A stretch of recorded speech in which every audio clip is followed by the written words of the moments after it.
Hello বন্ধুরা, বাংলা নিউজে আপনাকে স্বাগত। শুরুতে সংবাদের শিরোনাম, পরে বিস্তারিত জানিয়ে দেব আমাদের হাতে থাকা সর্বশেষ গুরুত্বপূর্ণ আপডেট বাংলা সংবাদ। পাসপোর্ট প্রিন্টিংয়ে কারিগরি ত্রুটির কারণে সৃষ্ট জট নিরসনে আজ স্বরাষ্ট্র মন্ত্রণালয় বিশেষ ঘোষণা দিয়েছে। নতুন আবেদনকারীরা কবে হাতে পাবেন কাঙ্ক্ষিত পাসপোর্ট। সংস্কারের অংশ হিসেবে পুলিশের নতুন পোশাকের বাজেট আজ মন্ত্রিসভায় পাশ হয়েছে। এই বিশাল ব্যয়ের অর্থায়ন কোথা থেকে আসবে তা নিয়ে জনমনে প্রশ্ন উঠেছে। আন্তর্জাতিক অপরাধ ট্রাইব্যুনালে আজ জামাতের শীর্ষ এক নেতার বিরুদ্ধে নতুন কিছু নথিপত্র পেশ করা হয়েছে। আইনি এই লড়াই কোন দিকে যাচ্ছে তা এখনো অস্পষ্ট। বাজার সিন্ডিকেট ভাঙতে আজ থেকে বিশেষ টাস্ক ফোর্স নামানোর সিদ্ধান্ত হয়েছে। এই অভিযানে কার কার গুদামে হানা দেওয়া হবে তা গোপন রাখা হয়েছে। তিস্তা মহাপরিকল্পনায় চীনের নতুন প্রস্তাব। তিস্তা নদী নিয়ে চীনের একটি উচ্চ পর্যায়ের টেকনিক্যাল দল আজ সরকারের কাছে নতুন নকশা জমা দিয়েছে। ভারতের আপত্তির মুখে এই প্রকল্প কি শেষ পর্যন্ত সফল হবে বাংলাদেশ? আজ বেশ কয়েকটি বেসরকারি ব্যাংকে গ্রাহকদের টাকা উত্তোলনের ক্ষেত্রে নতুন সীমাবদ্ধতা লক্ষ্য করা গেছে। কেন্দ্রীয় ব্যাংকের বিশেষ তারল্য সহায়তায় ঘোষণা কেন কার্যকর হচ্ছে না তা নিয়ে প্রশ্ন উঠছে। সাইবার স্পেস ও অন্যান্য মাধ্যমে আওয়ামী লীগের রাজনৈতিক প্রচারণার ওপর নিষেধাজ্ঞা সংক্রান্ত মামলার আজ শুনানি হয়েছে।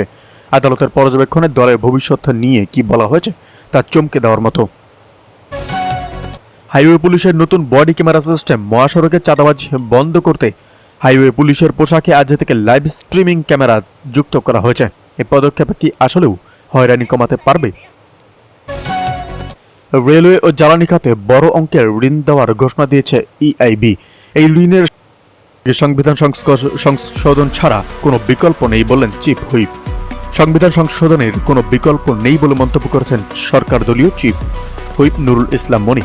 বুধবার ত্রয়োদশের জাতীয় সংসদের অধিবেশনে বিরতির পর সাংবাদিকদের সঙ্গে আলাপ করে এসব কথা বলেন তিনি।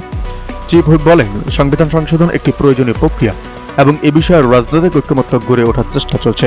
বিরোধী দলের সঙ্গে মত পার্থক্য থাকলেও তা মূলত সংশোধনের পদ্ধতি নির্ধারণকে কেন্দ্র করেই হচ্ছে। তিনি আশা প্রকাশ করেন খুব শীঘ্রই এ বিষয় সমাধানে পৌঁছানো সম্ভব হবে। তিনি আরও জানান, প্রশ্নোত্তর পর্বের মাধ্যমে প্রধানমন্ত্রীকে জবাবদিহিতার আওতায় আনা হয়েছে, যা প্রমাণ করে কেউই জবাবদিহিতার বাইরে নন। কর্মসংস্থান প্রসঙ্গে তিনি বলেন, সরকার বিকল্প শ্রম বাজার খুঁজতে কাজ করছে এবং দক্ষ মানব সম্পদ গড়ে তোলার উপর গুরুত্ব দিচ্ছে। কর্মমুখী শিক্ষার জন্য প্রয়োজনীয় পদক্ষেপ নেওয়া হবে বলে উল্লেখ করেন তিনি। চিফ হুইপ বলেন, শিক্ষার্থীদের ইংরেজিকে দ্বিতীয় ভাষা হিসাবে দক্ষ করে তোলার পাশাপাশি বিদেশে কর্মসংস্থানের জন্য সংশ্লিষ্ট দেশের ভাষা শেখানোর উদ্যোগ নেওয়া হচ্ছে।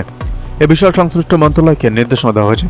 সশস্ত্র বাহিনী প্রসঙ্গে তিনি অভিযোগ করেন, পূর্ববর্তী সরকার বাহিনীকে রাজনীতিকরণ করেছিল।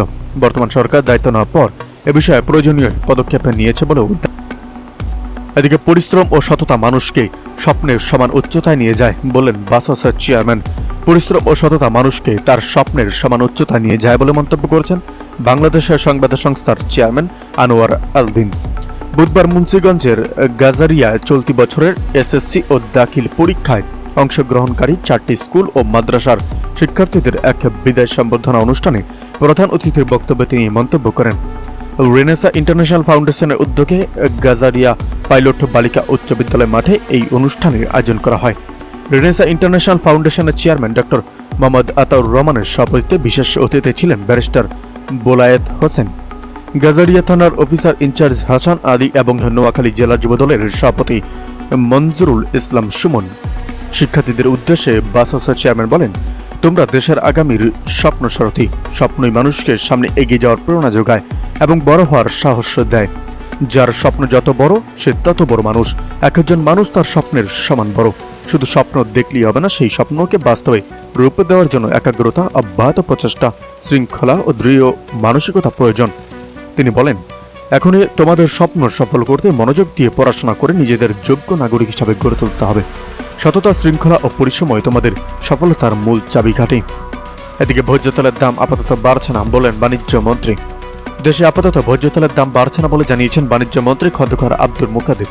রোববার বাণিজ্য মন্ত্রণালয়ের সভাকক্ষে অনুষ্ঠিত ভোজ্য তেল ব্যবসায়ীদের সঙ্গে বৈঠক শেষে এই কথা জানান তিনি। মন্ত্রী বলেন, এ সময় দেশের মানুষ মধ্যপ্রাচ্য যুদ্ধ সহ বৈশ্বিক নানা কারণে শঙ্কার মধ্যে আছে।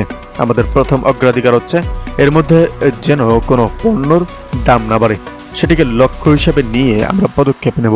তিনি আরো বলেন, ভোজ্য তেল নিয়ে আমরা নিয়মিত বসি এটি একটি সংবেদনশীল পণ্য। এটির দাম বাড়লে ক্রেতারা নাখোশ হন। এজন্য নিয়মিত বিরতিতে আমরা দেশের তেলের সরবরাহ পরিস্থিতি আমদানি পর্যালোচনা করি। তবে এ বৈঠকে দাম বাড়ানোর বিষয়ে এখনো বলার মতো কোনো কিছু হয়নি। এদিকে অন্তর্বর্তী সরকারের সময় মবকে প্রশ্রয় দেওয়া হয়েছে বলেন ডক্টর জাহিদ। অন্তর্বর্তী সরকারের সময় মব বা গণপিটুনির মতো ঘটনাকে প্রশ্রয় দেওয়া হয়েছে বলে মন্তব্য করেছেন প্রধানমন্ত্রী তথ্য ও সম্প্রচার বিষয়ক উপদেষ্টা ডক্টর জাহিদ-উর রহমান। তিনি বলেন, এর ফলে সমাজে আইন নিজের হাতে তুলে নেওয়ার একটি বিপজ্জনক প্রবণতা তৈরি হয়েছে, যা বর্তমান সরকার কঠোরভাবে দমন করতে চায়। বুধবার বাংলাদেশ সচিবালয়ে তথ্য অধিদপ্তরের সম্মেলন কক্ষে সরকারের বিভিন্ন কার্যক্রমের অগ্রগতি নিয়ে আয়োজিত এক প্রেস ব্রিফিংয়ে তিনি এসব কথা বলেন।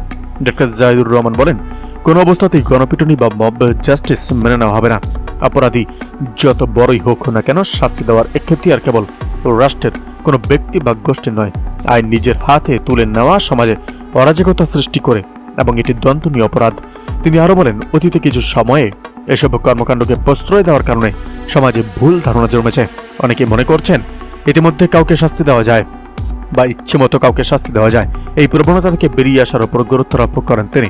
ডক্টর জায়েদ বলেন, কোনো ব্যক্তি গুরুতর অপরাধে অভিযুক্ত হলেও তাকে শারীরিকভাবে আঘাত করা বা পিটিয়ে হত্যা করা কোনোভাবেই আইনসম্মত নয়। এদিকে অবৈধভাবে বালু উত্তোলনের গর্তে আটকে পড়ে শ্রমিকের মৃত্যু। কক্সবাজার উত্তর বন বিভাগের ফুলছড়ি রেঞ্জের আওতাধীন চকরিয়া উপজেলার খুটাখুলি বনবিটে ছাড়াখালের অবৈধ বালু উত্তোলনের পয়েন্টে সৃষ্ট গর্তে আটকা পড়ে শামসুল আলম নামের এক শ্রমিকের মৃত্যু হয়েছে। বুধবার সকাল 10টার দিকে বালু উত্তোলন গর্তে আটকা পড়ায়